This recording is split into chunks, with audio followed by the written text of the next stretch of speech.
না কেন? তুই মুসলমানের বাচ্চা, তুই আমার সন্তান না বেঈমানের সন্তান? জিজ্ঞেস করেন না কেন?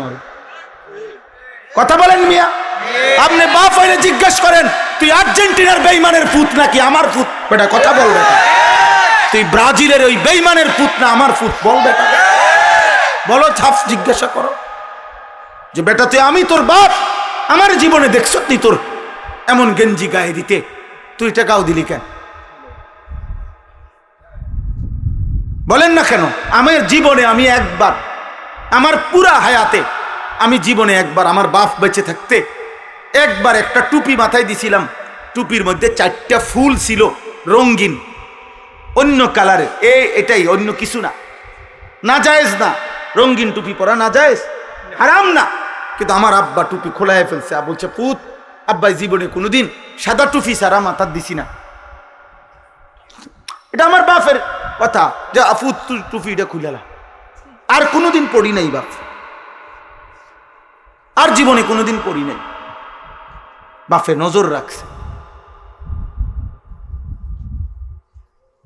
একটা এম্বোটারি ওলা পাঞ্জাবি, এম্বোটারি মানে এই যে বুতামের দিক দিয়া এটি ডিজাইন করা আর ফুল করা, ছাত্র জীবনে একবার জীবনে গাও দিছিলাম। আসরের নামাজের পরে পড়ছি, বড় ভাই দেখছে রোমের থেকে, বড় ভাই ডাক দিছে, আনি সেদিকা আসছি ভাইয়ের কাছে, একটা টান দিয়া পাঞ্জাবিটা গায়ের মধ্যে রাখা সিরা টুকরা টুকরা করে ফেলাই দিছে। বলছে এটা এটা গাও দিলি গা। আজকে আলহামদুলিল্লাহ আমি আল্লাহরে সাক্ষী রেখে বলতে পারি, 22 বছর আগে যারা আমারে দেখছে ওয়াজে, সেদিন আমি যেরকম পাঞ্জাবি পড়তাম আজও আমি এই পাঞ্জাবি পড়ি। কিন্তু সামর্থ্য বাড়ছে আগের চাইতে এখন, আলহামদুলিল্লাহ। এখন কি বাড়ছে? আমার সামর্থ্য বাড়ছে, আর্থিক সামর্থ্য বাড়ছে। এখন ইচ্ছা করলে আমি আরো ফ্যাশনেবল জামা গায়ে দিতে পারি। কিন্তু আমি ব্রাহ্মণবাড়িয়া দারুল আরকাম মাদ্রাসার ছাত্র। আমার উস্তাদে মোহতারাম আল্লামা শেখ সাজিদুর রহমান সারা পৃথিবীর হাজারো লক্ষ কোটি উম্মতে মুসলিমার সম্মানিত মানুষ তিনি। আমাদের হেফাজতে ইসলাম বাংলাদেশের মহাসচিব, এদেশের হাজারো আলেমের উস্তাদ, উনি আমার সরাসরি উস্তাদ, আমার মুরব্বী উনি। ওই ছোটবেলায় আমি 1994 সালে দারুল আরকাম মাদ্রাসায় প্রথম বছর আমি ছাত্র, আমরা সর্বপ্রথম আমাদেরকে দিয়ে দারুল আরকাম মাদ্রাসা চালু হয়েছে, মানে আমরা প্রথম বেসের ছাত্র। ওই যে ওনারে দেখছি এই টাকনুর উপর পর্যন্ত জুব্বা পড়ে, আজও এই জুব্বা পড়ে, এটা হুজুরের থেকে দেখা। আর কোনোদিন অন্য জামা গায়ে দেয়নি, অন্য পাঞ্জাবি না জায়েজ না। কিন্তু বলার উদ্দেশ্য হলো একজনকে দেখে শিখছি, এক আল্লাহওয়ালার কাছ থেকে। তোমরা কার থেকে নিছো? বলো বাবা, চুলটা কার থেকে নিলা? নবী সাল্লাল্লাহু আলাইহি সাল্লামের আপন চাচাতো ভাই, আপনারা শুনেন, মুতার যুদ্ধে, একটি যুদ্ধ হয়েছে নবীজির জামানায়। 3 জন সাহাবী যাদেরকে নবীজি সেনাপতি বানাইছিলেন ওই যুদ্ধে, 3 জন সাহাবী পরপর ওই যুদ্ধে শহীদ হয়ে গেছেন, এবং অত্যন্ত মারাত্মক বিভীষিকাময় একটি যুদ্ধ। তো ওই যুদ্ধের 2 নম্বর সেনাপতির নাম ছিল জাফর ইবনে আবি তালেব, নবীজির আপন চাচতো ভাই। আবু তালেব নবীর চাচা না? নাম শুনছেন না আবু তালেবের? এ আবু তালেবের ছেলে, মানে হযরতে আলীর ভাই। আলী রাদিয়াল্লাহু তাআলা আনহু তো আবু তালেবের ছেলে। এই জাফর ইবনে আবি তালেব আলী রাদিয়াল্লাহু তাআলা আনহুর ভাই, আর কি উনি বড় ভাই জাফর। উনিও ওই যুদ্ধের 2য় সেনাপতি ছিলেন। উনি শাহাদাত বরণ করছেন, যুদ্ধের ময়দানে শহীদ হয়ে গেছেন। আল্লাহর নবী সাল্লাল্লাহু আলাইহি সাল্লাম মদিনায় বসে তখন কাঁদতেছিলেন, সাহাবাদেরকে বলছেন, সাহাবারা, আমার জাফর, আমার আপন চাচাতো ভাই, এইমাত্র শহীদ হয়ে গেল। তো ওনার শাহাদাতের ঘটনা খুব মারাত্মক, মানে কলিজা কাঁইপা ওঠার মতো ঘটনা। ওনার শহীদ হওয়ার ঘটনা, যুদ্ধের ময়দানে ওনার দুশ্মনে প্রথম ডান হাতটা কেটে ফেলে দিছে। উনি সেনাপতি, তো উনি পতাকা বাম হাতে নিছে, বাম হাতে কোপ দিয়া কাইটা ফেলছে। উনি এই শুধু যেটুকু বাজু ছিল 2 হাতের বাইকি, এটা দিয়া দাঁতের মধ্যে কামড়াইয়া ইসলামের পতাকা উঁচা করে রাখছে। কিতাবে আছে উনি আপনার গর্দান, ওনার কল্লা বেঈমান কোপ দিয়ে আলাদা করে ফেলছে, কিন্তু কল্লা আলাদা অবস্থায়ও ওনার এই মুখ থেকে এই পতাকাটা দাঁত থেকে টাইমছে, তারা খুলতে পারে না, কোনোভাবে খুলতে পারে না। শেষ 3 নম্বর সেনাপতি ছিলেন আব্দুল্লাহ ইবনে রাওয়াহা রাদিয়াল্লাহু তাআলা আনহু। এই সাহাবীকে জলদি যখন খবর দিছে যে জাফর শহীদ হয়ে গেছে, তুমি 3য় সেনাপতি, নবীজির ঘোষণা, কাজে তুমি গিয়ে পতাকা নাও। এই আব্দুল্লাহ ইবনে রাওয়াহা উনি কাছে গিয়ে আল্লাহর কুদরত এই লাশের সামনে, ওই খণ্ডিত মাথার সামনে দাঁড়াইয়া বলছে, জাফর পতাকা দাও। আমি আব্দুল্লাহ ইবনে রাওয়াহা তো পতাকা ছেড়ে দিছে। এমন মানে এমন লোমহর্ষক ঘটনা, আল্লাহর কুদরতে এবার ওনার দাঁত কি খুলে ফেলছে উনি। তো এই সাহাবী, দেখো ভাই ছেলেরা, তোমাদেরকে বুঝাইতে চাচ্ছি কোন কথাটা, দেখো এমন করুণ মৃত্যু যার হইল, শহীদ হইলেন। এই নবীজি তখন মদিনায় বসে কাঁদতেছিলেন যে সাহাবীরা, আমার জাফর শহীদ হয়ে গেছে, আমার জাফরের 2 হাত কাইটা ফেলে দিছে। নবীজি এই জন্য বলছে যে আল্লাহ তাআলা জান্নাতে আমার জাফরকে 2টা আলাদা ডানা হাত আল্লাহ কুদরতি লাগায় দিছে। তো নবীজি তখন সাহাবীদেরকে বললেন, চলো আমার জাফরের বাড়িতে চলো, তার স্ত্রী কন্যাদেরকে সান্ত্বনা দিয়ে আসে। উনি শহীদ হয়েছে না, তো ওনার বাড়িতে গেছে নবী নিজে, গিয়া দেখছে ওনার সান্ত্বনা দিছে, সবাই শুনাইছে, কাঁদতেছে, নিজেও সান্ত্বনা দিছে। তো ওই দিন, যেদিন শহীদ হয়েছে, আজকে বাবা শহীদ হয়েছে যুদ্ধের ময়দানে। ওনার 3টা ছেলে ছিল তখন, হযরত জাফরের 3জন ছেলে। খোদার কসম আব্বা, একটা ছেলেও যদি শুনো, এই দিন যেদিন বাবা যুদ্ধের ময়দানে শহীদ হয়েছে, নবীর সাহাবী, ওনার 3 ছেলেকে উনি যখন দেখছে, সান্ত্বনা দিতেছে, আদর করতেছে, এই দিনে ওই সময় নবীজি দেখছে ওগর চুলগুলো মাথার একটু বড় বড়। সত্য কথা হলো, হাদিসের স্পষ্ট শব্দ, নবীজি তখন বললেন, উদউ লি আল হাল্লাক, তোমাদের মধ্যে চুল কাটতে পারে যেই সাহাবী, নবীজি বললেন তাকে ডেকে নিয়ে আসো। তো আনছে, আর নবীজি বললেন, আমার ভাতিজাদেরকে আগে চুল কাইটে সুন্দর করে ঠিক করে দাও। যেদিন বাপের মৃত্যু হয়েছে, বেটা শহীদ হয়েছে বাপ, সেদিন আল্লাহ নবী এটা খেয়াল রাখছে যে আমার ভাতিজাদের চুল বড় হয়ে গেছে। তাহলে ইসলামে সুন্দর চুল রাখা কতটা গুরুত্বপূর্ণ, কতটা গুরুত্বপূর্ণ। আমাদের ছেলে পেলে কোথাকার কোন বেঈমান, কোথাকার কোন পাগল, কোথাকার ছাগল, জাত নাই, জন্ম নাই, ঠিক নাই, ঈমান নাই, ধর্ম নাই, নাউজুবিল্লাহ নাউজুবিল্লাহ, ওদের মতো চুল কাটতেছো তোমরা, এটা কি কারবার? এটা পাগল, কার মতো চুল কাটলা বেটা? বেঈমানের মতো। বেঈমান তোমার বাপ, বেঈমান তোমার আত্মীয়, বেঈমান তোমার পছন্দ, কথা বলে না, তো তাইলে তুমি তার মতো চুল রাখবা কেন? তার মতো সাজবা কেন? আল্লাহ আমাদেরকে হেফাজত করেন। আল্লাহ তাআলা আমাদেরকে যে রসুল দিয়েছিলেন সাল্লাল্লাহু আলাইহি ওয়াসাল্লাম, গোটা পৃথিবী আজকে 1450 বছরে পৃথিবীর এমন কোন অমুসলিম, এমন কোন বেঈমান, কাফের, মুশরিক, সারা পৃথিবীতে যতজন নবীজির জীবনীকে গবেষণা করছে, আল্লাহর কসম প্রত্যেকের কাছে নবী সাল্লাল্লাহু আলাইহি সাল্লামের বাহ্যিক চেহারা, শরীর, এটা যেমন সবচেয়ে সুন্দর, নবীজির আখলাক, চরিত্র এটাও সবচেয়ে সুন্দর। তারে কিছু বললে আল্লাহর কথা, এমন বধির কানেও শুনে না, আর তারে যে ইশারা ইঙ্গিত দিয়েও বুঝাইব, এ তো চোখেও দেখেন, চোখেও দেখেন। কাল আসাম, কাল আমা ওয়াল আসাম, বেঈমান এবং নাফরমান, অন্ধ এবং বধির। আর ইমানদার, মোমেন, মুত্তাকি, সামি এবং বাসির, সে চোখেও দেখে আল্লাহর আয়াত, সে কানেও শুনে আল্লাহর কথা। আল্লাহ বলেন, বলো তো তোমাদের যদি বিবেক থাকে, এই 2 দল, একদিকের ব্যক্তি হইল অন্ধ এবং বধির। বধির বুঝছেন মানে বয়রা, বয়রা, হ্যাঁ বয়রা মানে কানে শুনে না, যে একদিকে অন্ধ, আরেকদিকে বয়রা, আরেকদিকে হলো শুনেও দেখেও। তো এই দুই দল বরাবর, কথা বলেন না, বরাবর বরাবর না। আল্লাহ তাআলা বলেন হাল ইয়াস্তাবিয়ানে মাসালা, এরা দুই দলের সাদৃশ্য কি এক নয়। তো আল্লাহ তাআলা বলেন ইমানদার এবং নাফরমান এক নয়, ইমানদার আর নাফরমান এক নয়। তাহলে এই কথাটা খুব গুরুত্বপূর্ণ। আমি এই সবসময় এইটা নিয়ে আমার যুদ্ধ।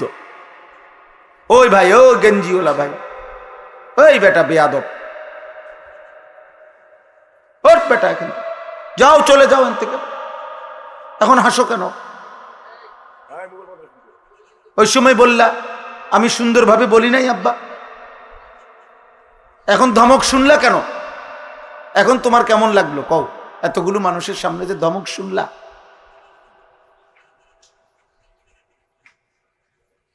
এটা সাংঘাতিক। আমরা আমাদের সন্তান ছেড়ে দিলে তো ছেড়েই দিলাম। সবাই আছে, 8 বছরের বাচ্চার কাছেও পরাজিত, 10 বছরের বাচ্চার কাছেও আমরা হেরে গেছি। ফুলাইন মানুষ, আরে কি আশ্চর্য কথা। তো এরে ঠিক করবে কে? বলো না আব্বা, সংশোধন করবে কে? মানুষ। আমরা প্রত্যেকের যা বাপও কয় হেতে ফুলাইন মানুষ, দাদায়ও কয় হেতে ফুলাইন মানুষ। তো এরে ঠিক করবে কে? সংশোধন কার দায়িত্ব? তাহলে ফিরাবে কে রে আব্বা? এই লক্ষ লক্ষ মুসলমানের জনবসতিতে, একটি পাড়া, একটা ইউনিয়নে এতগুলো মুসলিম ছেলে পেলে দিনের পর দিন 365 দিনে একদিনও ফজরের নামাজ পড়ে না। এদেরকে কেউ উঠাবে না? এদেরকে জাগানোর কোনো চেষ্টা করবেন না কেউ? কে উঠাবে তাইলে? কে বলবে তাইলে আব্বা? কারো গায়ে সইতেছে না, কেউ আমরা হিম্মত করতেছি না। সবাই আমরা মনে করতেছি কোন রকমে খাইয়া দাইয়া আল্লাহ চালাইতে আছে। এটা কি কোনো কথা হইল আব্বা? কোন রকমে খাইয়া দাইয়া বুঝি চললেই জীবন শেষ। খাইলেন দাইলেন, পেশাব পায়খানা করলেন, পেটের চাহিদা, লজ্জাস্থানের চাহিদা পূরণ করলেন, খালাস, এরপরে আর কিছু নাই। মৃত্যু কি হবে না? কবরে যাবেন না? তো কোরআনুল কারীমের মধ্যে আছে ওয়া আসলিহ লি ফি যুররিয়াতি। একজন ইমানদারের দোয়া আল্লাহ শিখাইছে। মুমিনের দোয়া হবে এরকম যে আল্লাহ আমার জন্য আমার সন্তানদের ঈমান, আমল, আখলাক সুন্দর করে দেন। আমার জন্য মানে কি? মানে হলো আমার ছেলে মেয়ের ঈমান আমলের বরকত, তারও জান্নাত, আমারও জান্নাত। আমার সন্তানের নাফরমানি, পাপ, অসভ্যতা, অশ্লীলতা, বেনামাজি জিন্দিগিতে তারও জাহান্নাম, এই কারণে আমারও জাহান্নাম। এই জন্য আল্লাহ শিখাইছেন ওয়া আসলিহ লি, আল্লাহ আমার জন্য আমার সন্তানদেরকে ঠিক করে দেয়। কারণ ওই নাফরমান হওয়া মানে আমিও বরবাদ, আমিও নষ্ট, বরবাদ। প্রত্যেক অভিভাবককে কুল্লুকুম মাসউলুন আন রাইয়াতিহি, বুখারীর হাদিস। আল্লাহর নবী সাল্লাল্লাহু আলাইহি সাল্লাম বলেন প্রত্যেক অভিভাবককে তার অধীনস্থদের ব্যাপারে খোদার কসম কিয়ামতের দিন আল্লাহ তাআলা নিজে জিজ্ঞেস করবেন। তোমার হায়াত থাকতে ছেলেটা নামাজ পড়লো না কেন? মেয়েটা পর্দা করলো না কেন? স্ত্রী পর্দা করলো না কেন? বলো বান্দা। ওয়ামুর আহলাকা বিসসালাহ, আল্লাহ বলছে তোমার পরিবারের সদস্যদেরকে নামাজের আদেশ করো। আল্লাহর বিধান এটা, আপনি ছেড়ে দেওয়ার কোন সুযোগ নেই, কোন সুযোগ নেই। নবীজি বলছে ওয়াদরিবুহুম আলাইহা আহুম আবনাউ 10 সিনিন। সন্তানের বয়স যদি 10 বছর হয়ে যায় আর যদি নামাজ না পড়ে, আল্লাহর কসম আল্লাহর নবী বলছে তাকে শাসন করো, প্রহার করো। তুমি বাবা, অন্য কেউর গায়ে হয়তো আহ্লাদ লাগতে পারে, অন্যজনে মানলে, ধমক দিলে, থাপ্পড় দিলে তোমার কষ্ট লাগবে, আমার ফুট, ঠিক আছে, তুমি শাসন করো। নবীজি বাবাকে দায়িত্ব দিছেন, মাকে দায়িত্ব দিছেন, মাকে দায়িত্ব দিছেন। আমরার কাছে দিয়া দিছে, হুজুর দিছি আপনার কাছে, তারে আপনি জোনায়েত বাগদাদি বানাইয়া বাইত ফাটাইবেন। আপনার দায়িত্ব। আমি হুজুর, আমি তো ব্যস্ত, বোঝে না, আমি বিড়ি খাই, বন খাই, হ্যাঁ, টেলিভিশন চাই, নাটক চাই, সিনেমা চাই, সুদ খাই, কিস্তি খাই। আমি তো সদর বদর আমদারে দিয়ে গেলাম, যেদিন আব্দুল কাদের জিলানি হইব সেদিন বাইর দিয়ে যাই, আমনে বাইজিৎ বুস্তানি বানাই বাইক ফাটাই যায়, অথবা আমারে খবর দিলে অটো ফাটাম। আব্দুল কাদের জিলানির বাইক না লাগবে না, বুঝেন নাই কথা? তাই এমনি নি সংশোধন হবে, এমনি নি ঠিক হবে। সন্তানকেও বুঝাইতে হবে, ওস্তাদকেও চেষ্টা করতে হবে, পিতামাতাকেও চেষ্টা করতে হবে। কোরআন সুন্নাহর মধ্যে সমস্ত দায়িত্ব বাচ্চা সন্তানের, নাবালেগ সন্তানের সব দায়িত্ব মা বাবার উপর। বিশ্বাস করে, ছেলে হোক মেয়ে হোক, প্রধান জিম্মাদার সন্তানের জীবন গঠন করার পিছনে অপ্রাপ্তবয়স্কে সাবালক হওয়ার আগে জন্ম থেকে সমস্ত দায় দায়িত্বের প্রধান দায়িত্ব পিতামাতার। নবী সাল্লাল্লাহু আলাইহি সাল্লাম বলছে, যে তার দুইটা কন্যাকে, দুইটা মেয়েকে যে বালেগ হওয়া পর্যন্ত, স্বামীর হাতে তুলে দেওয়া পর্যন্ত যত্ন করবে, লালন পালন করবে, আদব শিক্ষা দিবে, ইলম শিক্ষা দিবে, আখলাক ঈমান আমল শিক্ষা দিবে, আল্লাহর কসম নবী বলেন ওই মেয়ের বাবা আর আমি মুহাম্মদ এই দুই আঙ্গুল যেমন পাশাপাশি, এভাবে তাকে নিয়ে জান্নাতে থাকবে। এইভাবে দুই আঙ্গুল, ওয়াযাম্মা আসাবিআহু, হাদিসের শব্দ হলো নবীজি তার দুই আঙ্গুল এভাবে মিলাইয়া দেখাইছেন। কি মিয়া, আপনাদের আমাদের দায়িত্ব, আপনাদের দায়িত্ব। আপনার ছেলে লাওয়ারিস না, মাসুম বাচ্চা, গরু ছাগলের বাচ্চা না, গরুর বাচ্চা না, গাভীর বাচ্চা, পুরা গেরাম সুক্তি বাসুর দৌড়ায়, এটা তো বাচ্চা, এটা তো গাভীর বাচ্চা, গরুর বাচ্চা। তার কোনো আদবের কিছু নাই, আখলাকের কিছু নাই, তার কোনো তালিম, তার তারবিয়তের কিছু নাই। তার হইলো ঘাস, তার দরকার হইলো দুধ, আর কিছুর দরকার নেই। কিন্তু মুসলমান মানুষের বাচ্চা ছাগলের বাচ্চা না, মানুষের বাচ্চা গরুর বাচ্চা না। তাকে আল্লাহ তাআলা সৃষ্টি করার পিছনে সুনির্দিষ্ট উদ্দেশ্য আছে, আর সেই উদ্দেশ্যের জন্য তাকে গড়ে তুলতে হয়। তাকে কি করতে হয় বলেন? গড়ে তুলতে হয়। ওয়া আসলিহ লি ফি যুররিয়্যাতি, এজন্য আল্লাহ শিখাইছে ইমানদারের দোয়া এটা, যে আল্লাহ আমার জন্য, আমার কল্যাণের জন্য আপনি আমার সন্তানকে ঈমান আমল দেন, ঈমান আমল দান।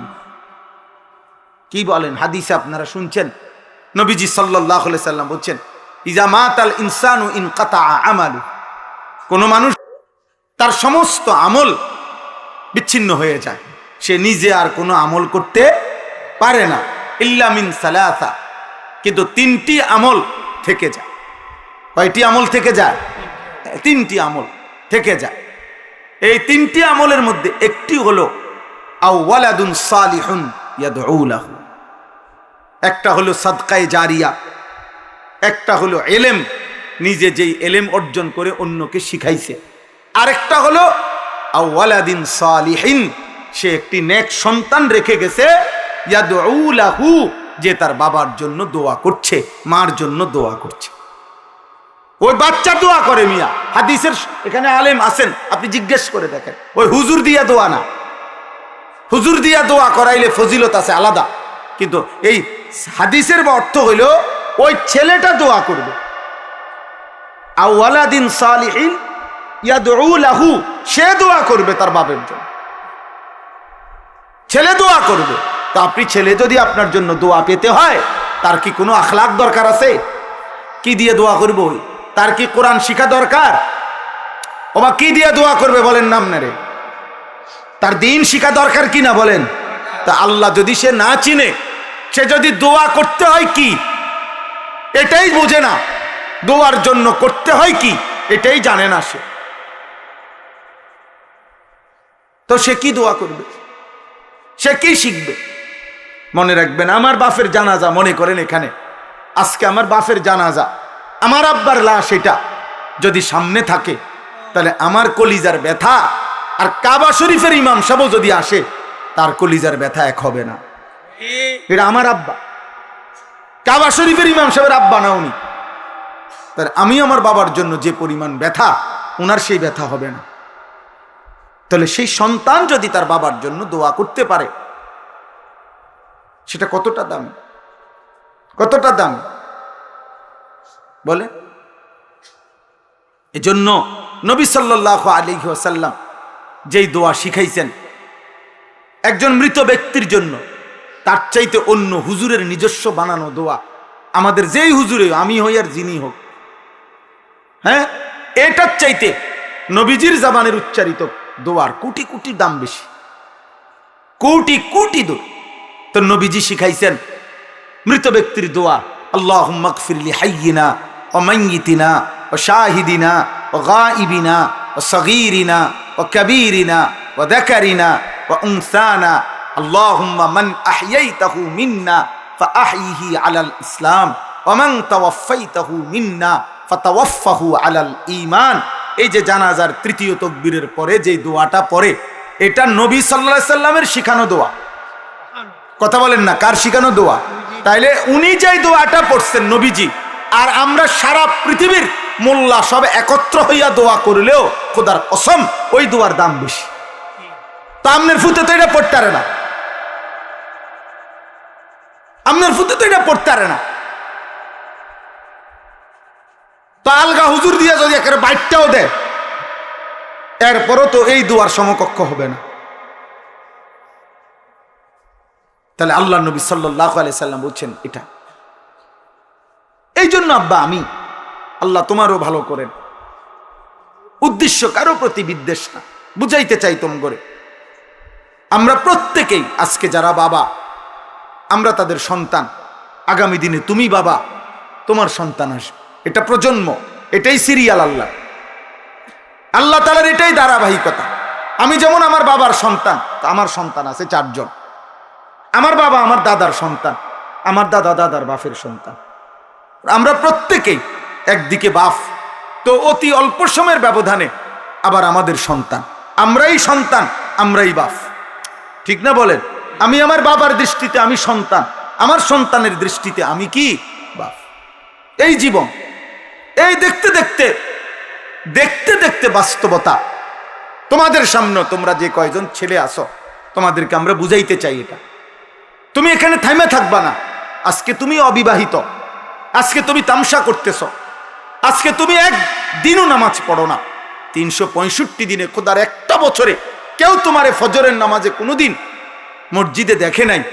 আমার ভাইয়া বলো বাবা, তুমি যখন বড় হইয়া বিবাহ করবা, তোমারও আল্লাহ যখন 10-12 বছরের সন্তান দিবে, তুমি তারে কি শুনাইবা? তুমি তাকে কি শুনাইবা? তুমি কি বলবা? তুমি বলবা এটা যে বাবা আমি তোর সেই বাপ, আমার বয়স যখন 16 বছর ছিল আমি সারা রাত উলঙ্গ ছবি দেখতাম, আমি তোর সেই বাপ, আমার বয়স যখন 14 বছর ছিল আমি 365 দিনে আল্লাহকে কোনোদিন 5 ওয়াক্ত নামাজের সেজদা দেই নাই। বেনামাজি নাফরমান কি বলবে সে? চরিত্রহীন যুবক তুমি কি শুনাইবা? মোবাইল, নারী আর নর্তকী দেখে অভ্যস্ত নাফরমান কি শুনাইবা তুমি? আমার ছেলে নাহাবিবির জামাতে পড়ে, আমার ছেলে কওমি মাদ্রাসায় একটা জামাত আছে, নাহাবিমির একটা ক্লাস। আমার বাচ্চার ছেলেটা প্রথম, বড় ছেলেটা এখন ওই জামাতে পড়ে, ঢাকা সাইনবোর্ড। তো আমি তারে বলছি আব্বু ভালো করে ফইরু আব্বা, 1996 সালে আব্বা আমিও নাহাবিমির যখন পড়ছি ঢাকা চৌধুরীপাড়া মাদ্রাসায়, হ্যাঁ আমি পড়ছি, আমি বলছি আমার ছেলেকে আব্বা আমি সে বছর 1996 সালে নাহাবিমির এই জামাতে কওমি মাদ্রাসার একটা বোর্ড আছে, বেফাক, সারা বাংলাদেশে শিক্ষা বোর্ড, কওমি মাদ্রাসা বোর্ড, আমি সেই বোর্ডের পরীক্ষায় সারা বাংলাদেশে সেকেন্ড হয়েছি। তা আমি এটা আমার ছেলেরে কি করলাম, উৎসাহ দিলাম যে আব্বা তুমি ভালো করে পড়লো। তো আমি প্রথম কোরবানির আগে প্রথম মূল্যায়ন পরীক্ষায় ওই সাইনবোর্ড ওর মাদ্রাসা জামে আশরাফিয়ায় পরীক্ষার হয়েছে, রেজাল্ট দিছে, আমি দেখতে গেছি, আমি বললাম আব্বার রেজাল্ট দিছিনি তোমার? কাব্বু দিছে। আমি কই রেজাল্ট কই, কি রেজাল্ট হইলো? কাব্বু চলেন ওইখানে দেখেন, বোর্ডে লেখা আছে, আপনি দেখেন। মানে হে হাসতে হাসতে কইতেছে। আমি গিয়েছি, রেজাল্ট বোর্ডের মধ্যে আমার ছেলের নামে লেখা আছে, ওয়ও 2 নম্বর হয়েছে। আশ্চর্য, আশ্চর্য এটা। সে যেন আমার বদলা দিল আমারে, আলহামদুলিল্লাহ। প্রিয় ভাই, বুঝাইলাম আর কি, একটা উদাহরণ দিলাম আর কি। তুমি কি বলবা? আমি যৌবন বয়সে নেশা করছিলাম, আমি নারীর পিছনে পিছনে ঘুরতাম, আমি উলঙ্গ ছবির কাছে পাগল ছিলাম। ছি ছি ছি ছি বেটা, আফসোস বেটা। হায়াত পাইলে তো থামতে হবে তো, অচিরেই তোমার ঘর তোমারে লজ্জা দিবে। আমি একটু আগে বয়ানে বলছি, এই আগের বয়ানে এই কথাটা বলে আসছি। আমাদের কুমিল্লা মুরাদনগরের একজন আলেম বলছে, উনি বলছেন এই কথাটা। একটা লোক উনারে চোখের পানি ফেলে, উনার পরিচিত লোক জানাইছে, উনার মেয়েটা, ওই ভদ্রলোকের মেয়েটা আরেকটা ফুলার লগে বাইগা গেছে, চলে গেছে। ভদ্রলোক খুঁজতে খুঁজতে বহুত চেষ্টা করছে, ফিরাইতারে না। শেষ পর্যন্ত ওই ছেলের নামে মামলা করছে, কোর্ট মামলা দিছে। আর ওই মেয়েটা, তার মেয়ে, ওই ভদ্রলোকের বাপের কাছে একটা চিঠি পাঠাইছে। ওই চিঠিতে লিখছে, বাবা, একই আচরণ আপনিও তো করেছিলেন, আপনি তো আমার মাকে ভাগাইয়েই বিয়ে করছেন, খোদার কসম আমি কোরআন হাতে বললাম। তো সেই মেয়ে বলছে, বাবা, যেই আচরণ আপনি করলেন, এখন আমিও সেটা করাতে আমার বেলায় আইসা মামলা দিলেন কেন?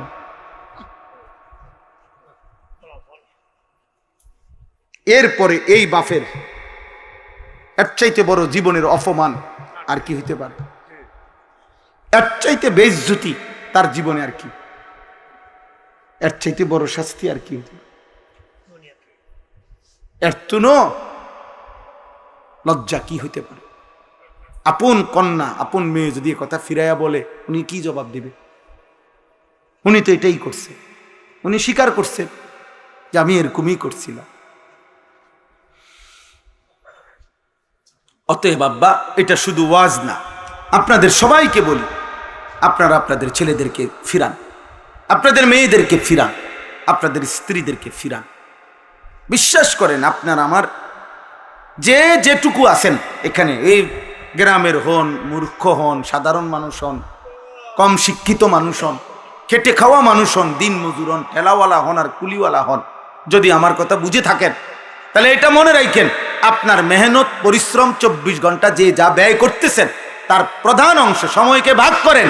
সময় ভাগ করে মূল অংশ ব্যবহার করবেন, সময় ব্যয় করবেন স্ত্রী সন্তানের ঈমান, আমল, আখলাক, চরিত্রের সংশোধনের জন্য। এমন দুর্ভাগা বাপ আছে, বদনসিব বাপ, 6 মাসে কই থাকতো না তার ফুতে, কই থাকে, কই খায়, কই রাত কাটায়, দিন কাটায়, কই হেতে বেটা গেল ফসিয়ায় কামায়। তোর ফসা দিয়া বেটা, তোর ছেলে সারা রাত সারাদিন উলঙ্গ ছবি দেখে, তোর এই পয়সা কামাইয়া লাভ কি বেটা? কথা বলেন না? তোমার পয়সা দিয়ে তোমার স্ত্রী বেপর্দা চলাফেরা করে, বাজারে বাজারে, মার্কেটে মার্কেটে মানুষের রং চায়। তোমার এই কষ্টের রোজগারের এই ঘাম ঝরানো পয়সার অর্থ কি? বলেন না, এটার ফায়দা কি? কি লাভ? আপনি আপনার ছেলের চুলের দিকে তাকাইয়া জিজ্ঞেস করেন না কেন, তুই মুসলমানের বাচ্চা, তুই আমার সন্তান না বেঈমানের সন্তান? জিজ্ঞেস করেন না কেন? কথা বলেন মিয়া, আপনি বাপ হইলে জিজ্ঞেস করেন, তুই আর্জেন্টিনার বেঈমানের পুত নাকি আমার পুত? বেটা কথা বল বেটা, তুই ব্রাজিলের ওই বেঈমানের পুত না আমার পুত? বল বেটা, বলো, ছাপ জিজ্ঞাসা করো যে বেটা তুই, আমি তোর বাপ, আমার জীবনে দেখছ তুই তোর এমন গেঞ্জি গায়ে দিতে, তুই টাকাও দিলি কেন? বলেন না কেন? আমার জীবনে আমি একবার, আমার পুরা হায়াতে আমি জীবনে একবার, আমার বাপ বেঁচে থাকতে একবার একটা টুপি মাথায় দিছিলাম, টুপির মধ্যে 4টা ফুল ছিল রঙিন, অন্য কালারের, এটাই, অন্য কিছু না। নাজায়েজ না, রঙিন টুপি পরা নাজায়েজ, হারাম না, কিন্তু আমার আব্বা টুপি খোলায় ফেলছে। বলছে, পুত, আব্বাই জীবনে কোনোদিন সাদা টুপি সারা মাথার দিছি না। এটা আমার বাপের কথা, যে আফুত তুই টুপিটা খুলেলা। আর কোনোদিন পড়ি নাই বাপ,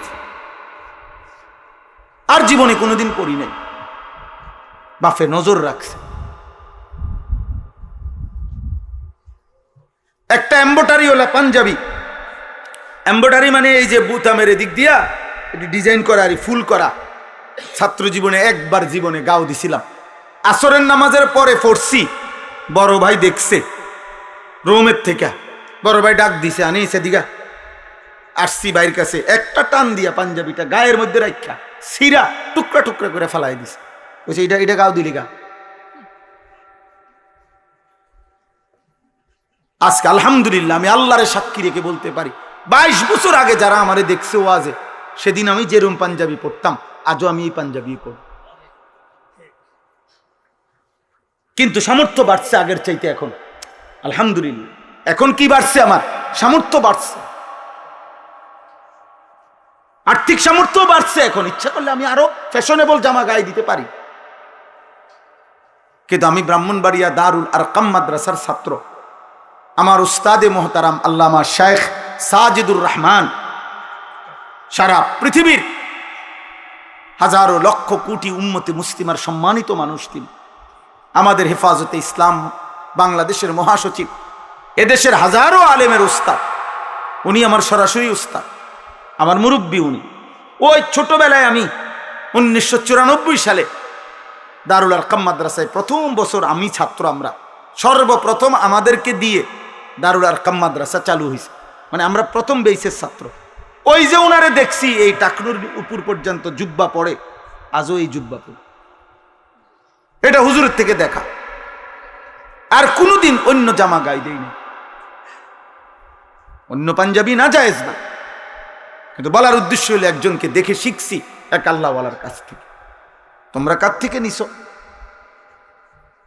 বলো বাবা, চুলটা কার থেকে নিলা? নবী সাল্লাল্লাহু আলাইহি সাল্লামের আপন চাচাতো ভাই, আপনারা শুনেন, মুতার যুদ্ধ, একটি যুদ্ধ হয়েছে নবীজির জামানায়। 3 জন সাহাবী যাদেরকে নবীজি সেনাপতি বানাইছিলেন ওই যুদ্ধে, 3 জন সাহাবী পরপর ওই যুদ্ধে শহীদ হয়ে গেছেন, এবং অত্যন্ত মারাত্মক বিভীষিকাময় একটি যুদ্ধ। তো ওই যুদ্ধের 2 নম্বর সেনাপতির নাম ছিল জাফর ইবনে আবি তালেব, নবীজির আপন চাচতো ভাই। আবু তালেব নবীর চাচা না, নাম শুনছেন না আবু তালেবের? এ আবু তালেবের ছেলে, মানে হযরতে আলীর ভাই। আলী রাদিয়াল্লাহু তাআলা আনহু তো আবু তালেবের ছেলে। এই জাফর ইবনে আবি তালেব আলী রাদিয়াল্লাহু তাআলা আনহুর ভাই, আর কি উনি বড় ভাই জাফর। উনিও ওই যুদ্ধের 2য় সেনাপতি ছিলেন। উনি শাহাদাত বরণ করছেন, যুদ্ধের ময়দানে শহীদ হয়ে গেছেন। আল্লাহর নবী সাল্লাল্লাহু আলাইহি সাল্লাম মদিনায় বসে তখন কাঁদতেছিলেন, সাহাবাদেরকে বলছেন, সাহাবারা, আমার জাফর, আমার আপন চাচাতো ভাই, এইমাত্র শহীদ হয়ে গেল। তো ওনার শাহাদাতের ঘটনা খুব মারাত্মক, মানে কলিজা কাঁইপা ওঠার মতো ঘটনা। ওনার শহীদ হওয়ার ঘটনা, যুদ্ধের ময়দানে ওনার দুশ্মনে প্রথম ডান হাতটা কেটে ফেলে দিছে। উনি সেনাপতি, তো উনি পতাকা বাম হাতে নিছে, বাম হাতে কোপ দিয়া কাইটা ফেলছে। উনি এই শুধু যেতটুকু বাজু ছিল 2 হাতের বাইকি, এটা দিয়া দাঁতের মধ্যে কামড়াইয়া ইসলামের পতাকা উঁচা করে রাখছে। কিতাবে আছে উনি আপনার গর্দান, ওনার কল্লা বেঈমান কোপ দিয়ে আলাদা করে ফেলছে, কিন্তু কল্লা আলাদা অবস্থায়ও ওনার এই মুখ থেকে এই পতাকাটা দাঁত থেকে টাইমছে, তারা খুলতে পারে না, কোনোভাবে খুলতে পারে না। শেষ 3য় নম্বর সেনাপতি ছিলেন আব্দুল্লাহ ইবনে রাওয়াহা রাদিয়াল্লাহু তাআলা আনহু। এই সাহাবীকে জলদি যখন খবর দিছে যে জাফর শহীদ হয়ে গেছে, তুমি 3য় সেনাপতি, নবীজির ঘোষণা, কাজে তুমি গিয়া পতাকা নাও। এই আব্দুল্লাহ ইবনে রাওয়াহা উনি কাছে গিয়ে আল্লাহর কুদরত, এই লাশের সামনে, ওই খণ্ডিত মাথার সামনে দাঁড়াইয়া বলছে, জাফর পতাকা দাও। আমি আব্দুল্লাহ ইবনে রাওয়াহা তো পতাকা ছেড়ে দিছে।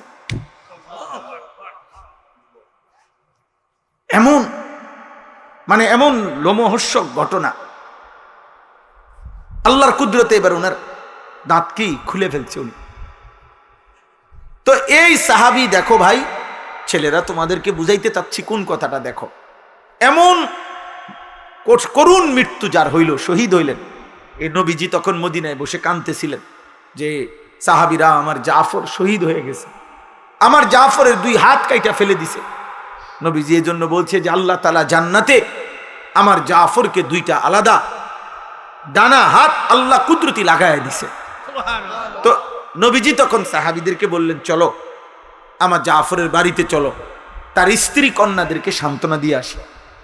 উনি শহীদ হয়েছে না, তো ওনার বাড়িতে গেছে নবী নিজে। গিয়া দেখছে ওনার সান্ত্বনা দিছে, সবাই শুনাইছে, কাঁদতেছে, নিজেও সান্ত্বনা দিছে। তো ওই দিন যেদিন শহীদ হয়েছে, আজকে বাবা শহীদ হয়েছে যুদ্ধের ময়দানে। ওনার 3টা ছেলে ছিল তখন, হযরত জাফরের 3জন ছেলে। খোদার কসম আব্বা, একটা ছেলেও যদি শুনো, এই দিন যেদিন বাবা যুদ্ধের ময়দানে শহীদ হয়েছে, নবীর সাহাবী, ওনার 3 ছেলেকে উনি যখন দেখছে, সান্ত্বনা দিতেছে, আদর করতেছে, এই দিনে ওই সময় নবীজি দেখছে ওগর চুলগুলো মাথার একটু বড় বড়। সত্য কথা হলো, হাদিসের স্পষ্ট শব্দ, নবীজি তখন বললেন, উদউ লি আল হাল্লাক, তোমাদের মধ্যে চুল কাটতে পারে যেই সাহাবী, নবীজি বললেন তাকে ডেকে নিয়ে আসো। তো আনছে, আর নবীজি বললেন আমার ভাতিজাদেরকে আগে চুল কাইটা সুন্দর করে ঠিক করে দাও। যেদিন বাপের মৃত্যু হয়েছে, বেটা শহীদ হয়েছে বাপ, সেদিন আল্লাহর নবী এটা খেয়াল রাখছে যে আমার ভাতিজাদের চুল বড় হয়ে গেছে। তাহলে ইসলামে সুন্দর চুল রাখা কতটা গুরুত্বপূর্ণ, কতটা গুরুত্বপূর্ণ। আমাদের ছেলে পেলে কোথাকার কোন বেঈমান, কোথাকার কোন পাগল, কোথাকার ছাগল, জাত নাই, জন্ম নাই, ঠিক নাই, ঈমান নাই, ধর্ম নাই, নাউজুবিল্লাহ নাউজুবিল্লাহ, ওদের মতো চুল কাটতেছো তোমরা, এটা কি কারবার? এটা পাগল, কার মতো চুল কাটলা বেটা? বেঈমানের মতো। বেঈমান তোমার বাপ, বেঈমান তোমার আত্মীয়, বেঈমান তোমার পছন্দ, কথা বলে না? তো তাইলে তুমি তার মতো চুল রাখবা কেন? তার মতো সাজবা কেন? আল্লাহ আমাদেরকে হেফাজত করেন। আল্লাহ তাআলা আমাদেরকে যে রসুল দিয়েছিলেন সাল্লাল্লাহু আলাইহি ওয়াসাল্লাম, গোটা পৃথিবী আজকে 1450 বছরে পৃথিবীর এমন কোন অমুসলিম, এমন কোন বেঈমান, কাফের, মুশরিক, সারা পৃথিবীতে যতজন নবীজির জীবনীকে গবেষণা করছে, আল্লাহর কসম প্রত্যেকের কাছে নবী সাল্লাল্লাহু আলাইহি সাল্লামের বাহ্যিক চেহারা, শরীর, এটা যেমন সবচেয়ে সুন্দর, নবীজির আখলাক, চরিত্র, এটাও সবচেয়ে সুন্দর। নবী সাল্লাল্লাহু আলাইহি সাল্লামের নাকের চাইতে সুন্দর নাক এই সৃষ্টিতে কারো নাই। নবীজির চোখের সাথে সুন্দর চোখ এই পৃথিবীতে কারো নাই। নবীজির আঙ্গুল মুবারকের চাইতে সুন্দর আঙ্গুল এই পৃথিবীতে কারো নাই। নবীজির হাসির চাইতে সুন্দর হাসি এই পৃথিবীতে কারো নাই। নবীজির কান্নার চাইতে সুন্দর কান্না এই পৃথিবীতে কারো নাই। নবীজির হাঁটার চাইতে সুন্দর হাঁটা এই পৃথিবীতে কারো নাই। নবীর জামা মুবারকের চাইতে সুন্দর জামা এই পৃথিবীতে কারো নাই।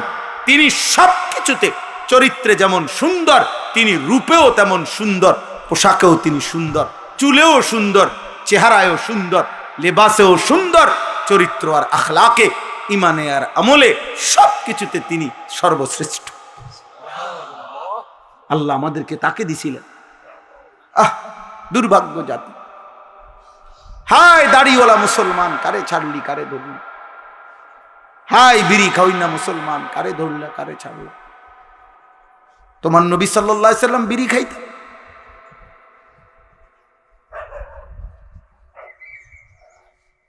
আপনার নবী সাল্লাল্লাহু আলাইহি সাল্লামের মুখে দুর্গন্ধ ছিল? নবী সাল্লাল্লাহু আলাইহি ওয়াসাল্লাম দাড়ি কাটতেন? বলেন, এমন নবী ছেড়ে দিলাম কেন? কি কারণ? এমন রাসূল ছেড়ে দিলাম কেন? এক সাহাবী, আমরা হাদিসে আছে, রবিআ ইবনে কাব আল আসলামি রাদিয়াল্লাহু তাআলা আনহু, এক সাহাবী, অল্প বয়সী ছিলেন, কিশোর। তো একদিন নবী সাল্লাল্লাহু আলাইহি সাল্লাম ইস্তেঞ্জা করে বের হইছে। তো নবীজির জন্য অজুর পানি, মেসওয়াক, এগুলা সব উনি আগায়া দিছে, নবীজির জন্য আগায়া দিছে। আর নবীজি খুব খুশি হয়েছে। তো নবীজি সাল্লাল্লাহু আলাইহি ওয়াসাল্লাম উনাকে বললেন, তুমি আমার কাছে কিছু চাও, বলো। একটা কিছু আবদার করো, আমি দেব। এই সাহাবি খুশি হয়ে গেছে, খুশি হয়ে বলতেছে আজকে নবীর মনটা ভালো, আমারে একাকি কইছে কিছু চাইতাম, তো এমন একটা চাওয়া চাইছে।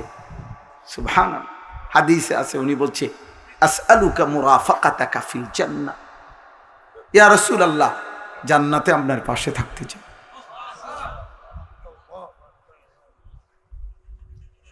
নবীজি বললেন ওয়া গায়রি যালিক, অন্য কিছু চাও, এটা না।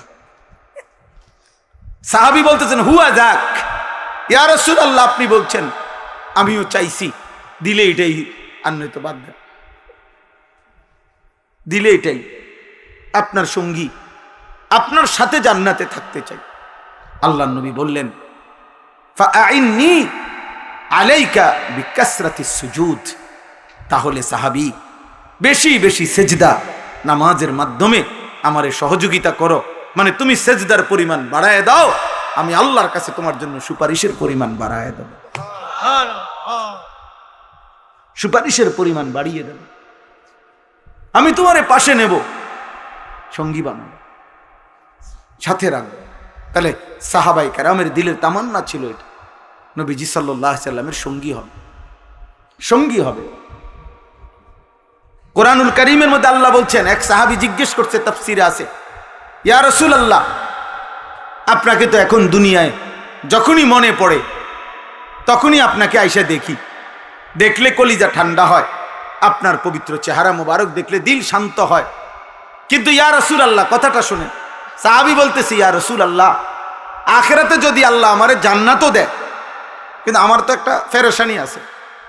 কি জান্নাত দিলে আবার পেরেশানি কি? পেরেশানিটা হইল জান্নাতও যদি আল্লাহ আমাকে দেয়, কিন্তু আপনাকেও তো আল্লাহ জান্নাত দিবে, কিন্তু আপনি তো আমনে, আমি তো আমি, আমনে তো আমনেই আল্লাহর মাহবুব, আর আমি তো সাধারণ সাহাবী, তো আপনারও তো আল্লাহ তাআলা কোটি কোটি গুণ ঊর্ধ্বের জান্নাত দিবে, আর আমারে কোনহান দিয়া জানি কোনহান দিয়া কোন রুম দেয়। সুবহানাল্লাহ, সাহাবী বলতেছেন ইয়া রাসূলুল্লাহ, ওই সময় যদি আমনের কথা আমার মনে পড়ে, আমি আপনারে দেখতে যাবো কেমন, আপনারে কই রাখবো, কদ্দুর কই জানে। আল্লাহ তাআলা তখন আয়াত নাজিল করে বলছে, বন্ধু বলে দেন, ওমান ইউতিইল্লাহ ওয়ার রাসূল ফাউলাইকাল্লাযীনা আন'আমাল্লাহু আলাইহিম মিনান নাবিয়্যিন ওয়াস সিদ্দীকিন ওয়াশ শুহাদা ওয়াস সালিহিন। সুবহানাল্লাহ, যে আল্লাহ এবং রাসূলের আনুগত্য করবে এমন প্রত্যেককে আমি সমস্ত নবীগণের সাথেই রাখবো, সিদ্দিকদের সাথেই রাখবো, শহীদদের সাথেই রাখবো, আমার প্রিয় বান্দাদের সাথেই রাখবো, সাথেই রাখবো। তাইলে 100 কোটি না লক্ষ কোটি মানুষও নবী সাল্লাল্লাহু আলাইহি সাল্লামকে এক নজরে দেখবে, একসাথে পাশেই দেখবে, এটা আল্লাহর পক্ষে ব্যবস্থা করা সম্ভব? কথা বলে না তো? আপনি কিডা আমরা দেশের বিল্ডিং মনে করছেন? এটাকে মানুষের বিল্ডিং মনে করছেন? আপনি আল্লাহ তাআলা যদি পৃথিবীর প্রথম মানুষ থেকে নিয়ে ইসরাফিলের ফু পর্যন্ত সবাইকে যদি আল্লাহ ইচ্ছা করে যে সবাই এক নজরে 24 ঘন্টা নবীকে দেখবে, এমন ভাবে সেটিং করতে জান্নাতে আল্লাহর পক্ষে সম্ভব? সম্ভব। এজন্য আল্লাহ বলছে, বন্ধু পরে বলেন আল্লাহ আল্লাহ রসুলের আনুগত্য ঠিক রাখতে, ঈমান ঠিক রাখতে, আমল ঠিক রাখতে, সুন্নাত ঠিক রাখতে আমি ওয়াদা দিলাম নবীর পাশেই থাকতে দেব, সিদ্দিকের পাশেই থাকতে দেব, শহীদের পাশেই থাকতে দেব, আউলিয়াদের পাশেই থাকতে দেব। ফাউলাইকাল্লাযীনা আন'আমাল্লাহু আলাইহিম মিনান নাবিয়্যিনা ওয়াস সিদ্দীকিনা ওয়াশ শুহাদাই ওয়াস সালিহিন ওয়া হাসুনা উলাইকা রাফীকা। আল্লাহ বলেন, ভাবেন তো বন্ধু, যেই মুমিন সেদিন নবী, সিদ্দিক, শহীদ এবং আউলিয়াদেরকে পাশে পাবে, তারা তার জন্য কত না উত্তম বন্ধু হবে, কত না উত্তম বন্ধু হবে, কত না মজাদার বন্ধু হবে। সুবহানাল্লাহ। এজন্য ছেলেরা, আমরাও বেকুব না, আমরা 2-4 কলম পড়ালেখা করছি, তোমরা আমগরে বেউকুফ মনে করো না, নামাজি বেকুব না, হালাল খায় যে বেকুব না রে আব্বা, বরং প্রত্যেক পাপী, খোদার কসম আল্লাহর কোরআন বলছে, প্রত্যেক পাপী জাহেল, মূর্খ, প্রত্যেক পাপী গাফেল, গাফেল প্রত্যেক পাপী, লা ইয়াকিলুন আকল নাই, লা ইয়াফকাহুন বুঝ নাই, লা ইয়ালামুন জ্ঞান নাই, কোনো বিবেক নাই, বুদ্ধি নাই। বেঈমান আল্লাহ বলছে, নাফরমানকে আল্লাহ বলছে জানোয়ার, জানোয়ার, জানোয়ার বলছে।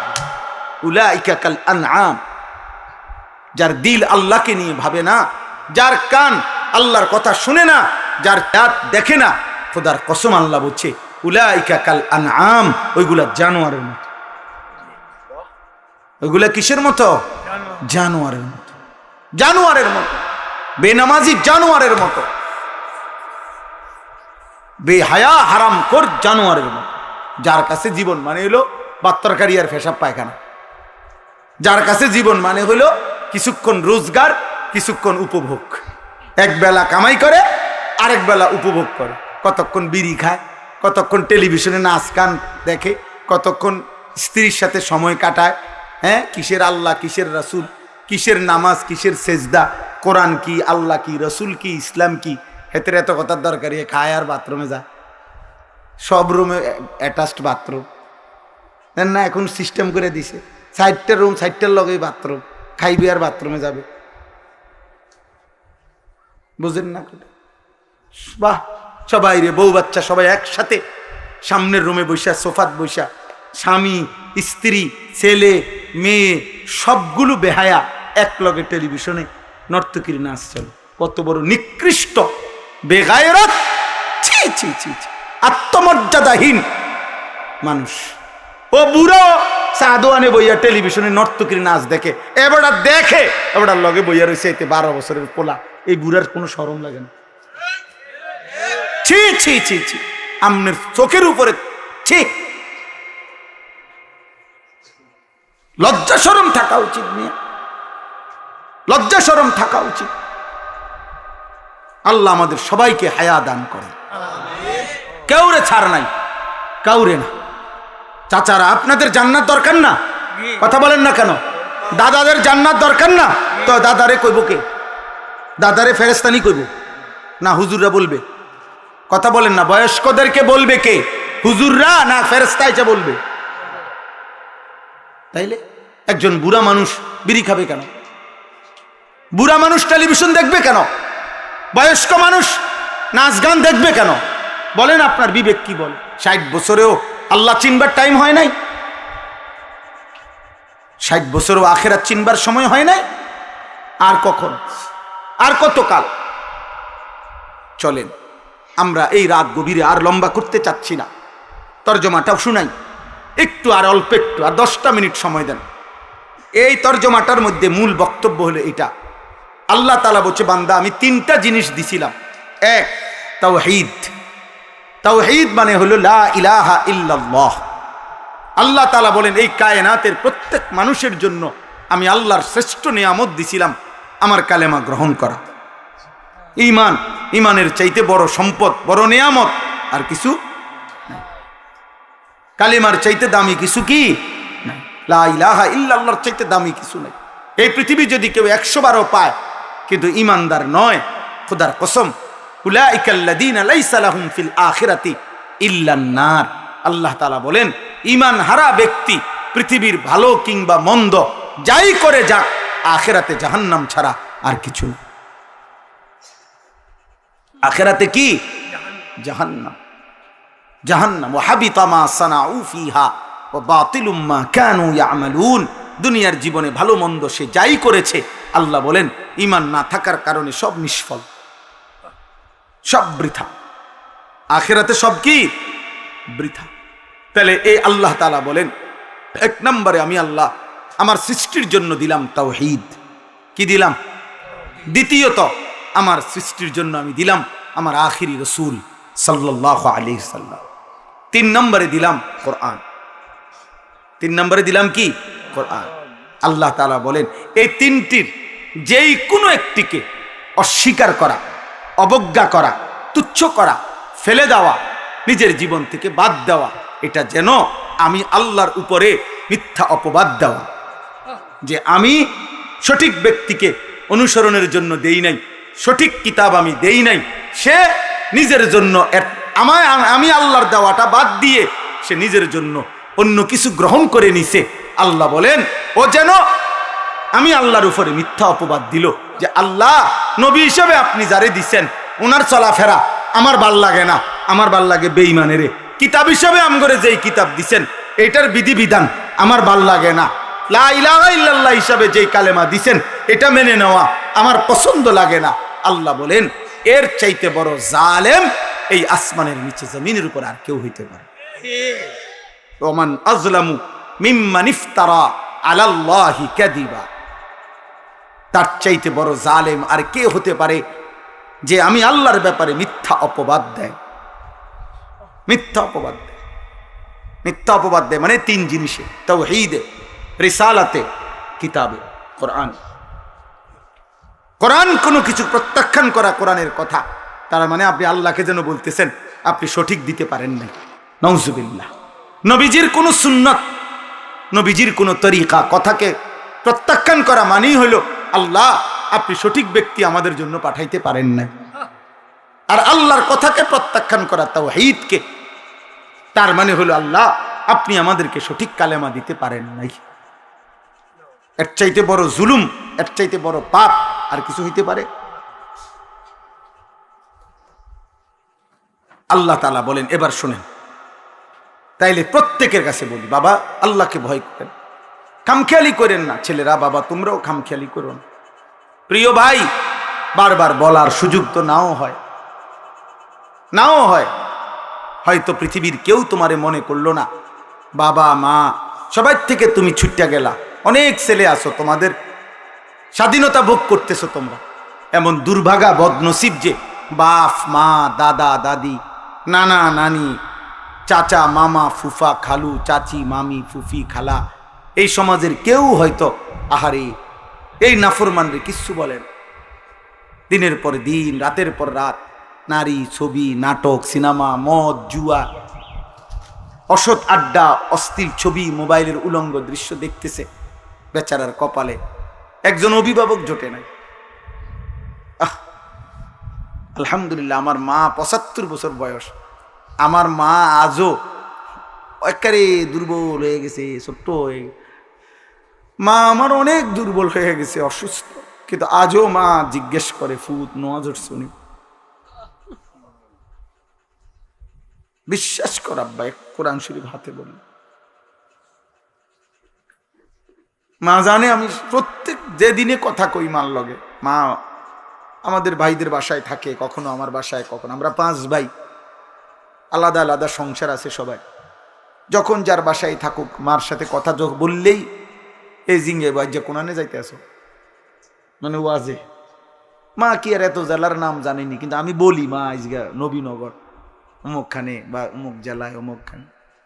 আর এই মা আমার স্পষ্ট মনে আছে, আমি অনেক মাহফিলে এটা বলছি। আমার মা জীবন নাম করে বলছে ফুত নামাজ উঠছুন। আর মায় বলছে বারবার বলে ফুত কত আনে ওয়াজে যাও, মানুষের লগে চাইও টাকা পয়সা লইয়া ঝামেলা কইর না। শতবার কইছে মায় আমারে, হাজার বার চাইও। আল্লাহ আমার মারে মাফ করে দেন, আল্লাহ সবার মাকে মাফ। আমার আব্বা 43 বছর মসজিদে ইমামতি করছে, অভাবের সংসারে কোনোদিন আল্লাহর দিন থেকে এক চুল সরতে দেয় নাই। খুব মায়া লাগে আমার কাছে এটা যে 365 দিনে এক বছরে একদিনও ফজরের নামাজ পড়ে নাই, পরে কেউ উঠাইল না। কিরে ভাই, এটা কেমন বদনসিব, এই কেমন কপাল নিয়ে পৃথিবীতে আইলো যে একটা বছর চলে যাইতেছে, এভাবে রাত হইতেছে, ভোর হইতেছে, সকাল হইতেছে, শনিবার রবিবার, রবিবার সোমবার, একটা সপ্তাহ তার জীবন থেকে চলে যাচ্ছে। হায় হায় নাফরমানে একদিনও আল্লাহরে ফজরের নামাজে একটা সেজদা দেন।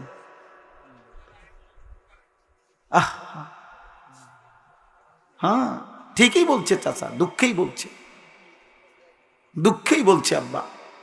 নবীজি শোনো আব্বা, হযরত আব্দুল্লাহ ইবনে মাসউদ বলছে রাদিয়াল্লাহু তাআলা আনহু, আল্লাহর নবীর সাহাবী, শ্রেষ্ঠ সাহাবী আব্দুল্লাহ ইবনে মাসউদ বলেন নবীজির জামানায় আমরা যাকেই ফজরের নামাজের জামাতে না পেতাম, খোদার কসম সাহাবী বলে আমরা বুঝতাম সে মুনাফিক, বাইগিনুন নিফাক, প্রকাশ্য মুনাফিক। কোন নামাজ বলে না? কোন নামাজ? আবার বলেন ফজর। ফজর। আপনি আমি মুমিন না মুনাফিক এটা প্রমাণ হয় ফজরের নামাজ, জুমার নামাজে না। জুমার নামাজের ফজিলত অনেক, কিন্তু লোকটা কি মুমিন না মুনাফিক এটা প্রমাণ হয়, পরীক্ষা হয়, ইন্টারভিউ হয় ফজরের ওয়াক্ত। এজন্য ফজরের নামাজ, ফজরের নামাজ, ফজরের বাতাস মুনাফিক মুক্ত বাতাস। ফজরের ভোরে সুবহানাল্লাহ, ফজরের বাতাসে কাফের নিঃশ্বাস নেয় না, ফজরের বাতাসে ইহুদি নিঃশ্বাস নেয় না, ফজরের বাতাসে খ্রিস্টান নিঃশ্বাস নেয় না, ফজরের বাতাসে হিন্দু নিঃশ্বাস নেয় না, ফজরের বাতাসে বৌদ্ধ নিঃশ্বাস নেয় না, ফজরের বাতাসে মুরতাদ নাস্তিক নিঃশ্বাস নেয় না, ফজরের বাতাসে মুনাফিক নিঃশ্বাস নেয় না, ফজরের বাতাসে মুমিন নিঃশ্বাস টানে। এজন্য ফজর মুনাফিক মুক্ত বাতাস, ভোরের বাতাস। এই জন্য এটা জানতেন আঙ্গাল কাঙ্গালের কপালে জোটে না। কারো কপালে কি জোটে না?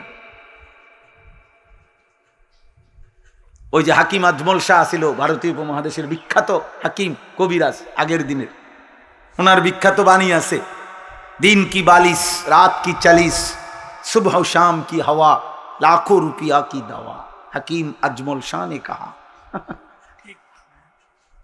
দিনের বেলা দুপুরে খানা খাইয়া একটু বিশ্রাম করা, রাত্রিবেলা একটু খানা খাইয়া কয়েক কদম 40 কদম হাঁটা, আর সকাল সন্ধ্যার বাতাস শরীরে লাগানো লক্ষ টাকার ওষুধের চাইতে দাম।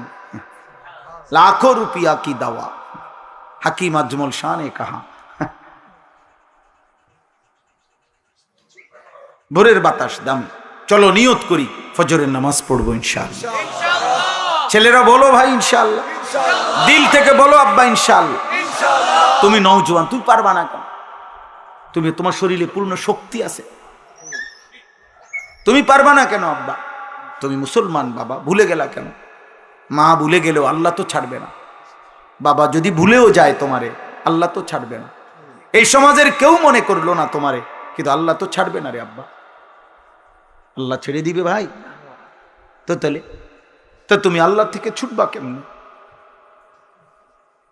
আল্লাহ তাআলা বলেন উলাইকা ইউরাদুনা আলা রাব্বিহিম, সেদিন হাসরের ময়দানে একটা একটা নাফরমান জালেম আমার তাওহীদকে যে প্রত্যাখ্যান করেছে, আমার রসুলকে যে প্রত্যাখ্যান করেছে, আমার কোরআনকে যে প্রত্যাখ্যান করেছে, এমন নাফরমানকে একজন একজন করে আমি আল্লাহর সামনে এনে পেশ করা হবে। ওয়ায়াকুলুল আশহাদ হাউলাইল্লাযীনা কাযাবু আলা রাব্বিহিম, আল্লাহ বলেন আমার পক্ষ থেকে নির্ধারিত সাক্ষীগণ একে একে পর পর সাক্ষী দিবে আল্লাহ, এরাই সেই নাফরমান যারা আপনার কথা মিথ্যা মনে করেছে। 5টা সাক্ষী আমাদের প্রত্যেকের বিরুদ্ধে, আমাদের প্রত্যেকের পাপের বিরুদ্ধে 5টা সাক্ষী। কয়টা? 1 নাম্বার এই বাম কাদের ফেরেশতা। এই ফেরেশতা প্রথম আল্লাহর কাছে সাক্ষী দিবে জবান দিয়া, আল্লাহ এই নাফরমান এই করেছে। 2 আমল নামা, ওই যে লিখিত যে খাতাটা ফেরেশতারা লেখছে, যেটা ডান কাঁধে বাম কাঁধের ফেরেশতা লেখে কিনা, এই লিখিত খাতা ফাইল আমল নামা 2টা। 3 নাম্বার আমাদের অঙ্গ প্রত্যঙ্গ, আমাদের হাত পাও চোখ নাক কান, নিজের অঙ্গই নিজের বিরুদ্ধে সাক্ষ্য দিবে। কয়টা হইল? 3টা। 4 নাম্বার পায়ের নিচের জমিন, ইয়াউমা ইদিন তুহাদ্দিসু আখবারাহা। কয়টা হইল? 5। মহান আল্লাহ নিজে, আল্লাহ নিজে। কয়টা হইল? আইনাল মাফার, আল্লাহ তখন জিজ্ঞেস করবে বান্দা এখন পালাবে কোথায়? হ্যাঁ বান্দা শোনো, ফেরেশতা কি বলে, আমল নামায় দেখো কি লেখা, শোনো তোমার অঙ্গ প্রত্যঙ্গ, তোমার শরীর কি বলে। শোনো পায়ের নিচের জমিন কি বলে, আর শোনো আমি কি বলি। ওয়ায়াকুলুল আশহাদ হাউলা ইল্লাযীনা কাযাবু আলা রাব্বিহিম, সবগুলো সাক্ষ্য বলবে আল্লাহ এই সেই নাফরমান যে আপনার কথাকে মিথ্যা মনে করেছে। আলা লানাতুল্লাহি আলাজ জালিমিন, সব শুনে আল্লাহ বলবে জালেম তোর উপরে আল্লাহর লানত। আস্তে কাঁদো, আস্তে কাঁদো, সাবধান। আলা লানাতুল্লাহি আলাজ জালিমিন, আল্লাহ বলবেন জালেম তোর উপরে আল্লাহর লানত। 40 বছর কেমনে রে তুই আমি আল্লাহরে ভুলে রইলি বান্দা, একটা বছর কেমনে আমারে সেজদা না দিয়ে থাকলি। বলো, আল্লাহ আমাদেরকে হেফাজত করে। চলো ভাই, রাত গভীরে ফিকির করেন, ভাবেন ভাবেন। কারো জন্য কেউ আটকায় না, কারো জন্য কেউ স্বার্থপর এই দুনিয়া। বাপও একদিন ছেলে মেয়েকে রেখে কবরে জায়গা। বলছি আস্তে কাঁদো, নামো, এন থেকে নামো, যাও নিচে দাও।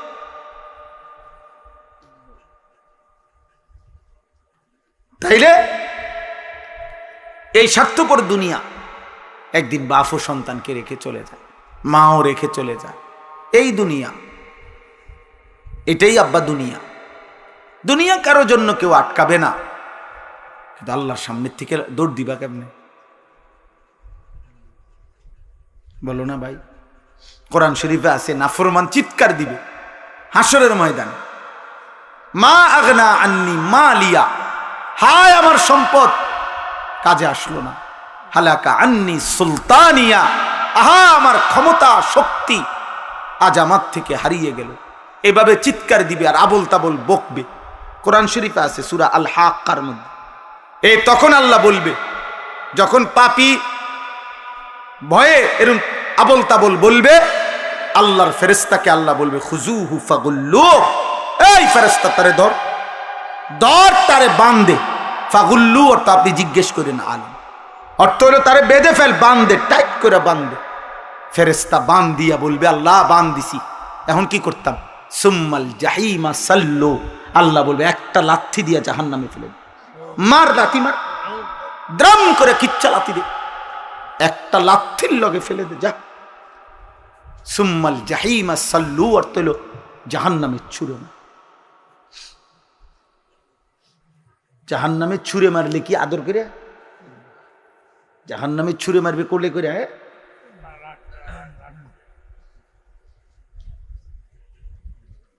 খুজুহু ফাগুল্লুহ সুম্মাল জাহিমা সাল্লু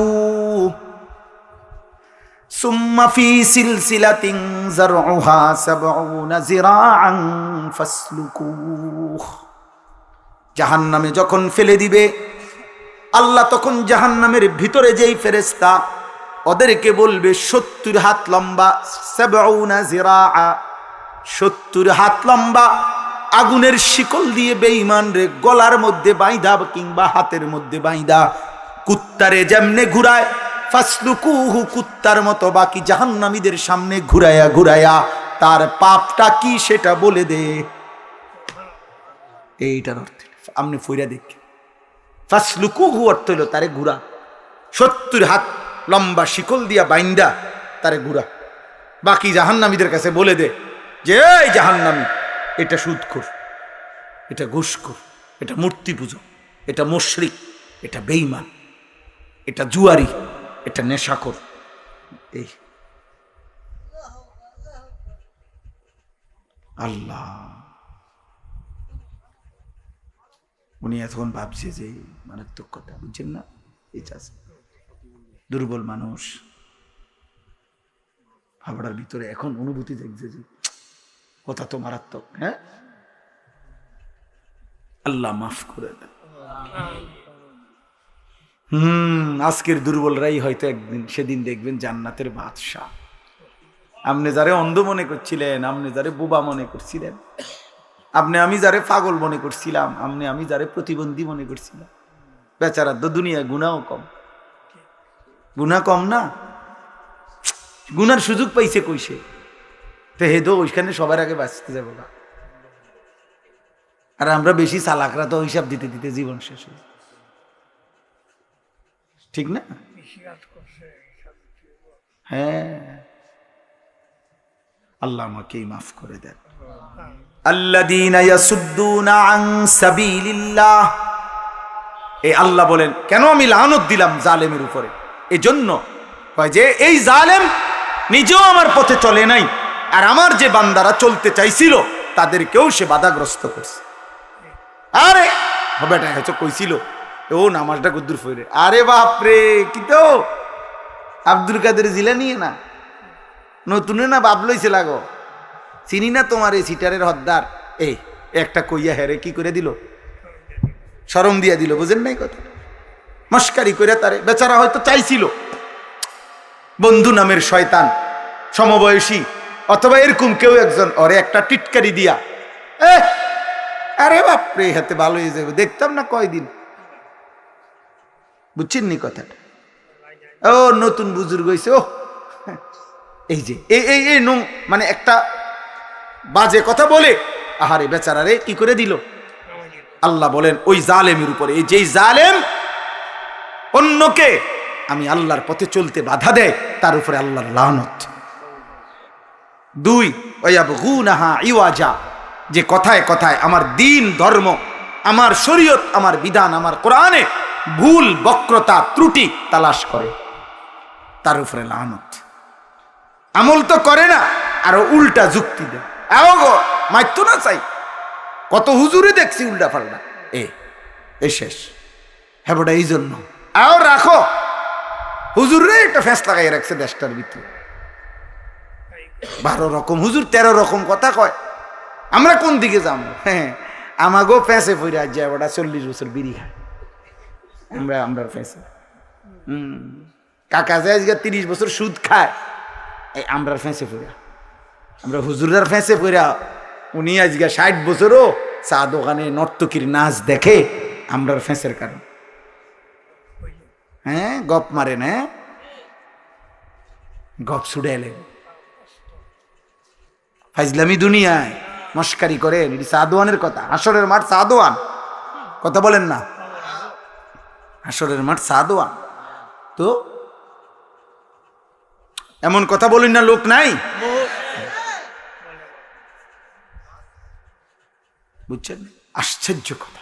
আপনি মনেই করেন ওয়ালাউ ফারজান, আমি মেনে নিলাম কোন একজন হুজুরের কোন ত্রুটি আছে, 100 বার হতেই পারে, এটা দুনিয়া, এটা জান্নাত না, কথা বুঝছেন না? কিন্তু মনে করেন আমার চোখের সামনের ব্যক্তি আগুনেই পড়ে গেল, তো এরপরে আর আমি থাইকা লাভ কি, আমিও আগুনে পড়ে যাই, কথা বলেন না?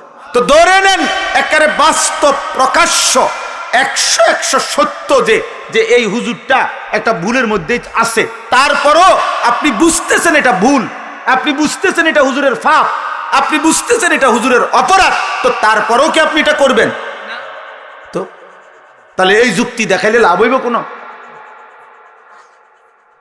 হুজুরের বিচার তো আল্লাহ করবে, আপনার বিচারও তো আল্লাহ করবে, কথা বলেন না? কোন হুজুর হাসরের মাঠে দাঁড়াইতে হবে না, হুজুরের কোনো বিচার আচার নাই, হুজুরের আমল নামা নাই, তো তাহলে আপনি এই কথা বলিয়া কি বুঝাইতে চাইছেন? আপনি নিজের অবৈধ কাজ, নিজের গুনাহকে বৈধতা দিতে চাচ্ছেন। অন্য কেউ 100 না 100 কোটি মানুষও যদি পাপ করে, এই বলে কি আপনার পাপও পাপ বৈধ হয়ে গেল? আল্লাহ আমাদেরকে বুঝ দান করেন। অতএব খামখেয়ালি করা যাবে না, আখেরাত নিয়ে খামখেয়ালি না, আখেরাত নিয়ে খামখেয়ালি না। সবাই ভুলে যাক, আমি ভুলা যাবে না। আমার বউ বাচ্চা জি ফুত গোটা দুনিয়া আল্লাহর নাফরমানি করুক, আমি কারোর লগে পারলাম না বলতেছি, কিন্তু ফিরাইতে পারলাম না, তবুও আমি বলা দরকার বলবো, কিন্তু আমি আমার নিজেকে ভোলা যাবে না। ও 10 জনের যে গতি, আমারও সেই গতি, কিতা মানে 10 জনের যে জাহান্নাম, আমারও সেই জাহান্নাম। তো এটা নি কথা, সবখানি বুঝি সব কথা লাগাই দিলে হইব। অহুম বিল আখিরাতি হুম কাফিরুন। এই শেষ কথা হইল, আল্লাহ তাআলা বলেন, এক নাম্বার, তাওহীদকে যে অবজ্ঞা করে, রসুলকে যে অবজ্ঞা করে, আল্লাহর কোরআনকে যে অবজ্ঞা করে, কোন বান্দাকে যে আল্লাহর পথে চলতে বাধা দেয়, দিন শরীয়তের মধ্যে যে ভুল তালাশ করে, এই সবটার কারণ একসাথে হলো অহুম বিল আখিরাতি হুম কাফিরুন। মূলত এই মানুষগুলো আখিরাতকে অস্বীকার করে, আখিরাতকে তাদের দিল দিয়ে আসলে মানে না, এই জন্য এত জঘন্য পাপ করে। এই জন্য আমি আল্লাহর লানত তার উপর। যার হৃদয়ে আখিরাত আছে সে মস্কারি করে না। আপনি কথা বুঝেন না? এটা কোনো একটা কি মুয়া না, এটা কোনো মামুর বাড়ির ফাইজলামি না, এটা কোনো আপনার গল্প গুজব না। অতএব যদি আখিরাত সত্য সত্য কেউ বিশ্বাস করে, ভয় করে, তো এটাই বাস্তব, এটাই সত্য যে এই সমাজের যে যাই করুক আমারে আল্লাহর পথে চলতে হবে, কারণ আমি ইয়াকিন করি আখিরাত আছে। আখিরাত আছে, আখিরাত হবে। কাজেই এই সমাজের বাকি সব উল্টে যাক, আমি আল্লাহর পথে থাকি। আল্লাহ তৌফিক দান করেন। নবীজি হযরত হুযাইফা, নবীর সাহাবী, উনাকে এটা বলছিলেন। একজন সাহাবীর নাম আছে হুযাইফা।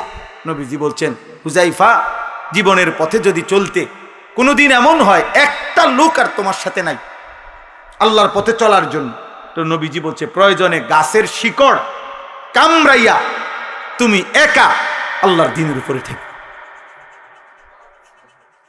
ওয়ালাউ আন তাআদ্দা বিআসলি শাজারাতিন হাত্তা ইউদরিকাকাল মাউত ওয়া আনতা আলা যালিক। প্রয়োজনে মৃত্যু পর্যন্ত গাছের গোড়ালি শিকড় কামড়াইয়া ধরে রাখবা, তো তুমি আল্লাহর দ্বীনের উপরে একাই থাকবে। সাহাবীকে বলে গেছে। অতএব এই নয় কি করবো হুজুর, কন দ সবে দ বুঝি দ, জিহুতের লেগা পারি না, বৌজির লেগা পারি না, সংসারের বেজালে পারি, এসব ফাঁকনা কথা আর সাদোয়ানে কইয়েন, হাসরের ময়দানে কইয়েন, টাঙ্গাইয়া ফিটবো একবারে, আড্ডির গিরাগাড়ি খুলে লাগবে, বুঝছেন? মস্কারি করেন, কবরে গেলে বুঝবেন। হ্যাঁ হ্যাঁ, পিতা করমু কয় দ কথাটি বালায় কয়, মানলে তো বালা আসিল, বুঝি না, ওহ পারতাম না, ফাইজলামি করে। আখিরাতটা নিয়ে কি করতেছেন আপনি? মস্কারি করতেন আছেন না, ফাইজলামি করেন। দি কারে কোন আখিরাতে তো মামুলি হয়ে গেল। আল্লাহ আমাদেরকে হেফাজত করেন, আল্লাহ আমাদের সবাইকে কবুল করেন। আজকের এই মুবারক মাহফিল আল্লাহ তাআলা ভরপুর বরকত দান করেন। অনেক রাত হয়েছে, আপনারা মাশাআল্লাহ এতটা ধৈর্য ধরে সবরের সাথে বসছেন। আল্লাহ আপনাদের এই বসার মধ্যে কোটি কোটি বরকত দান করে। আমার যুবক ছেলের আব্বা, তোমগো লাগে আমার বড় স্বপ্ন আব্বা, তোমরা বদলাইবা, তোমরা ফিরবা। একদিন আমরা হয়তো কবরে চলে যাব, এই পৃথিবীতে থাকবো না, কিন্তু একদিন আমরা ভাববো যে আমাদের সন্তানরা, আমাদের পরবর্তী প্রজন্মরা আল্লাহর দ্বীনের জন্য ভাবতেছে। ইনশাআল্লাহ নিয়ত করো, ইনশাআল্লাহ 5 ওয়াক্ত নামাজ পড়ো। 30 বছরের নিচে যেসব ছেলে, তোমরা আরেকবার নিজের জীবন সুন্দর করো। আমি অনুরোধ করলাম, চারিদিকে সমান চুল রাখো, কাফের মুশরিকদের অনুসরণ করো না। মোবাইল, নারীর আসক্তি থেকে নিজেকে সেভ করো, একটু কষ্ট করো, ইনশাআল্লাহ প্রত্যেক চাহিদা আল্লাহ পূরণ করবে। খাবারের চাহিদা আল্লাহ পূরণ করে, পানির চাহিদা আল্লাহ পূরণ করে, তো লজ্জাস্থানের চাহিদাও আল্লাহ পূরণ করে, সব পূরণ হবে। যে মালিক সব দিছেন সে মালিক সব চাহিদাও পূরণ করবে। আল্লাহ আমাদেরকে তৌফিক দান করেন। আপনাদের কাছেও আমার বিনীত অনুরোধ, বাবা, চাচা, আমার একটা স্বপ্ন, আমি মুসলিম কিশোর যুবক ছেলেরা আল্লাহর দিকে ফিরুক, এটার জন্য খুব চেষ্টা করি। বিভিন্ন শুধু ওয়াজ না, আমি আমার মাদ্রাসায় একটা বড় জায়গা কিনছি, কুমিল্লা ক্যান্টনমেন্ট, ময়নামতি সাহেবের বাজার, 1 একর 15.5 শতক, মানে 115.5 শতক জায়গা, প্রায় 2,67 লক্ষ টাকা জায়গার দাম, মাটির দাম। আলহামদুলিল্লাহ একটা আশা নিয়ে কিনছি। হলো আমার একটা মাদ্রাসা আছে ওইখানে, হেদায়েতুন নাহু পর্যন্ত। আলহামদুলিল্লাহ 534 জন ছাত্র আছে, 34 জন শিক্ষক কর্মচারী আছে। এটা হলো একদিকে। আমরা আরেকটা মাদ্রাসা করতে চাচ্ছি, সারা বছর মুসলিম কিশোর যুবক, জেনারেল স্কুল, কলেজ, ইউনিভার্সিটি পড়ুয়া এবং অন্য বয়সী মুসলমান বছরের যে কোনো সময় আমাদের সেখানে যাবে, যে যেটুকু সময় থাকে এটুকু নিয়ে যাবে, দিন শিখবে। অজু, নামাজ, সূরা, কেরাত, দোয়া, কালাম, যেটুকু সময় আছে যা, স্কুলে পড়ুক, কলেজে পড়ুক, ইউনিভার্সিটিতে পড়ুক, কিছু না পড়ুক, বয়স্ক হোক মুরব্বী হোক, যাবে, দিন শিখবে। আমাদের একটা আশা, আপনাদের কাছে আমাদের অনুরোধ, আমাদের এই বড় জায়গাটা যার, আপনাদের কাছে আমার অনুরোধ, আমার এটাতে বড় মাদ্রাসা করতে চাই আলাদা, ওইখানে এই আশা নিয়ে আমি একটা কাগজ আপনাদের কাছে দেই, সারা দেশে দেই। এই কাগজটা একটা আবেদন, আবেদনটা হইল আমাদের এই 2,67,00,000 টাকার এই জমিটাতে, যে এটার মধ্যে আমরা একটা বড় কমপ্লেক্স, মসজিদ, 2টা পৃথক মাদ্রাসা, এরপরে বালিকাদের মাদ্রাসা, আরো অন্যান্য কার্যক্রম করতে চাই। এই কাগজটাতে আবেদনটা এটা যে আমাদের এই বিশাল জমিটাতে এক নামাজের মুসল্লা যায় নামাজ পরিমাণ জমির দাম মাত্র 4,200 টাকা। যদি কোনো মুসলমান, পুরুষ, নারী, জওয়ান, বুড়ো, আপনারা এই কাগজটা রাখবেন, এটার মধ্যে বিকাশ নাম্বার আছে, অ্যাকাউন্ট নাম্বার আছে। যদি কারো সামর্থ্য হয়, পারেন, পারলেই দিবেন। 4,200 টাকা দিলে ওই নাম্বারে, বিকাশে, অ্যাকাউন্টে এক নামাজের মুসল্লা যায় নামাজ পরিমাণ জমি আপনি মনে করেন কিনলেন, নিলেন, সাদকায়ে জারিয়ার সওয়াব পাইলেন। তো এরপরে ওইখানে মসজিদ হবে, মাদ্রাসা হবে, সবাই আল্লাহর বান্দারা দিন শিখবে। আমরা গত 25 সালে এই বছর জুন মাস পর্যন্ত, এই পর্যন্ত ভাঙ্গা 1550 মতো ছেলে অজু, নামাজ, সূরা, কেরাত শিখাইছি অল্প অল্প করে। এটা আমরা এখন করি 3 মাস পর পর। সামনের দিকে আমরা চাচ্ছি ওইখানে যদি ঘর করতে পারি, সারা বছর সবার জন্য মুক্ত থাকবে, যে যখন আসবে দিন শিখবে, যেটুকু সময় 3 ঘন্টার জন্য আসলো তো কমপক্ষে রুকু শিখলো, সূরা, কেরাত শিখলো।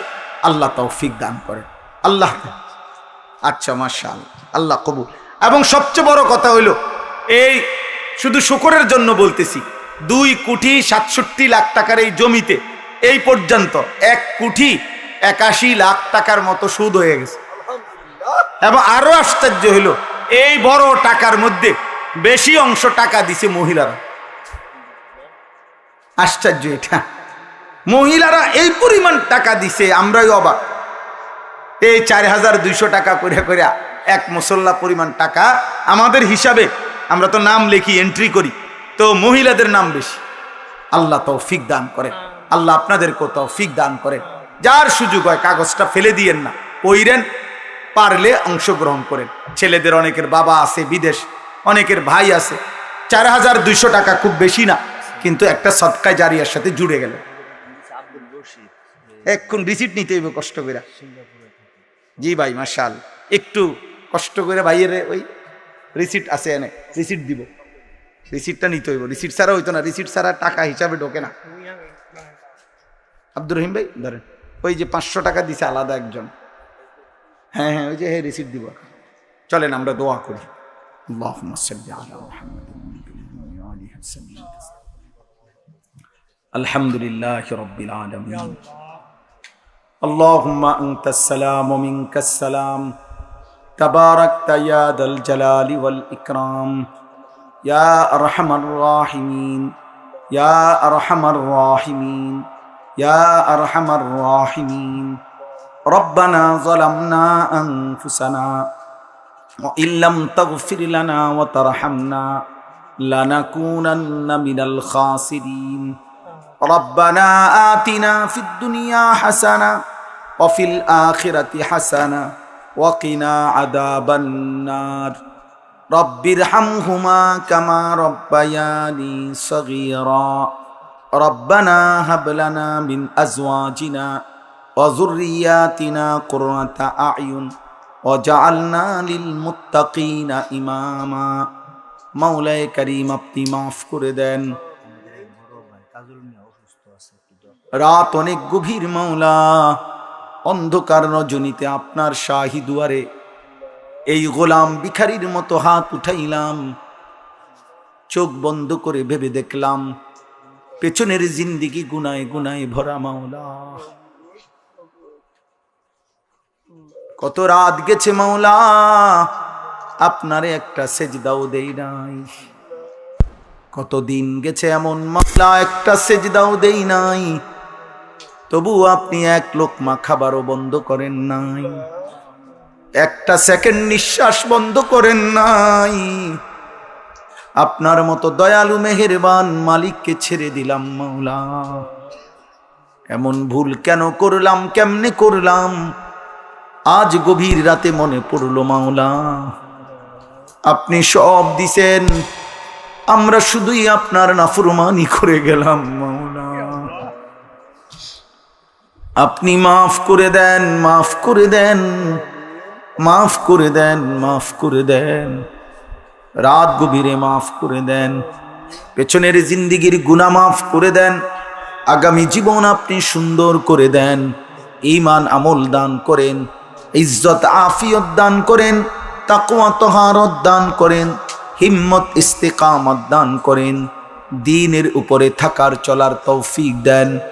সেজদাওয়ালা কপাল বানিয়ে দেন, কাঁদনেওয়ালা চোখ বানিয়ে দেন, জিকিরওয়ালা জবান বানিয়ে দেন, মোহাব্বতওয়ালা দিল বানিয়ে দেন, মদিনার বন্ধুর সুন্নাতওয়ালা জীবন বানিয়ে দেন। আল্লাহ আল্লাহ আল্লাহ, আপনি মাফ করে দেন। কিশোর যুবক ছেলেগুলোকে নামাজি বানিয়ে দেন, চরিত্রবান বানিয়ে দেন, উত্তম আখলাকওয়ালা বানিয়ে দেন।